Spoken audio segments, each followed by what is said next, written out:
नमस्कार दोस्तों, आप सभी को मेरे चैनल में स्वागत है। लॉकडाउन के इस पैंडेमिक में अगर आपके अकाउंट से पैसे खत्म हो गए हैं तो भी आपको कैश मिलेंगे। आज मैं आपको बताऊंगा वो किस तरीके से आपको पैसे मिलेंगे। दोस्तों, अगर आप पहली बार मेरे चैनल में आ रहे हैं तो सब्सक्राइब जरूर कर लीजिएगा, बिल्कुल मत भूलिए, साथ में बेल आइकन प्रेस कर लीजिए। चलिए शुरू करते हैं।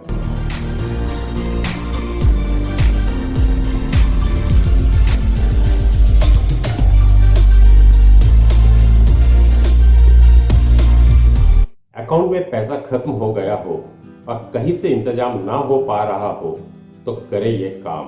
पूरी दुनिया में इस समय कोरोना वायरस से हाहाकार मचा हुआ है। कोरोना ग्रस्त इकोनॉमी में कई लोगों के खाते खाली हो गए हैं, सारी बचत हवा हो गई है। वही दूसरी ओर इन विषम परिस्थितियों में दोस्त रिश्तेदारों से भी मदद नहीं मिल पा रही है। अगर आपके पास भी पैसे खत्म हो गए हैं तो परेशान ना हो। इस बुरे समय में आप बैंक की ओवरड्राफ्ट फैसिलिटी का प्रयोग कर सकते हैं। जानिए क्या है ये फैसिलिटी। सरकारी और निजी बैंक ओवरड्राफ्ट की फैसिलिटी देते हैं। ज्यादातर bank current account, salary account और फिक्स डिपॉजिट, जिसे हम एफडी कहते हैं, पर यह सुविधा देते हैं। कुछ बैंक शेयर, बॉन्ड और बीमा पॉलिसी जैसे एसेट के एवज में भी ओवरड्राफ्ट की सुविधा देती है।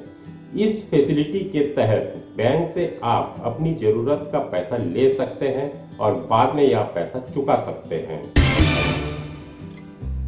कुछ कस्टमर जो प्री अप्रूव्ड होते हैं को बैंक या एनबीएफसी शुरू से ही ओवरड्राफ्ट फैसिलिटी देते हैं।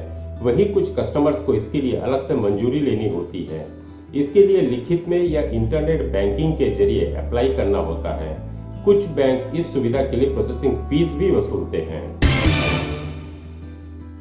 ओवरड्राफ्ट दो प्रकार के होते हैं, एक सिक्योर्ड, दूसरा अनसिक्योर्ड। सिक्योर्ड ओवरड्राफ्ट वह है जिसके लिए सिक्योरिटी के तौर पर कुछ गिरवी रखा जाता है। आप एफडी, शेयर्स, घर, सैलरी, इंश्योरेंस पॉलिसी, बॉन्ड्स आदि जैसे चीजों पर ओवरड्राफ्ट हासिल कर सकते हैं। इसे आसान भाषा में एफडी या शेयर्स पर लोन लेना भी कहते हैं।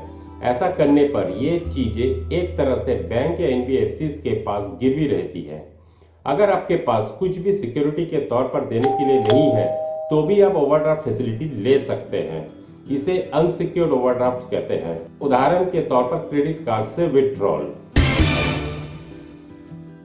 बैंक यह तय करते हैं कि ओवरड्राफ्ट के तहत आप कितना पैसा ले सकते हैं।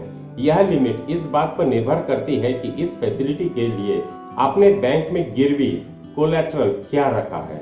सैलरी और एफडी के मामले में बैंक लिमिट ज्यादा रखते हैं। इस बारे में बैंक का कहना है कि ग्राहकों की अकाउंट हिस्ट्री व अकाउंट वैल्यू के आधार पर ओवरड्राफ्ट दिया जाता है। साथ ही क्रेडिट व्यवहार कैसा है, इन सब बातों को भी देखा जाता है।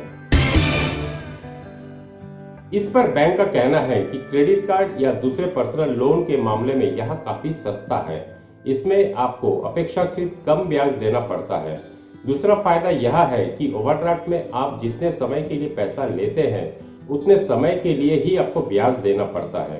तो दोस्तों, आपको शायद आज मैं आपके बैंक अकाउंट जो खाली हो गए हैं उनमें आपको पैसा कैसे चाहिए, किस तरह से आप ले सकते हो, वो मैं आपको समझाने का प्रयास किया हूँ। अगर आप ऐसे कोई फैसिलिटी अवेल करते हैं तो मुझे कमेंट सेक्शन में कमेंट जरूर कीजिएगा, ये मुझे मोटिवेट करता है। और दोस्तों, अगर आप पहली बार मेरे चैनल में आ रहे हैं तो सब्सक्राइब करना जरूर ना भूलिएगा और जितना हो सके उतना शेयर कीजिएगा। लाइक्स, कमेंट्स और शेयर तो मैं जरूर एक्सपेक्ट कर रहा हूँ आप सभी से। और दोस्तों, बेल आइकन जरूर प्रेस कर दीजिएगा ताकि मेरे चैनल के थ्रू जो भी लेटेस्ट लीक इन्फॉर्मेशन है उसके नोटिफिकेशन सबसे पहले आपके पास पहुंचे। Stay safe, stay at home, stay tune. This is Subir, sign of.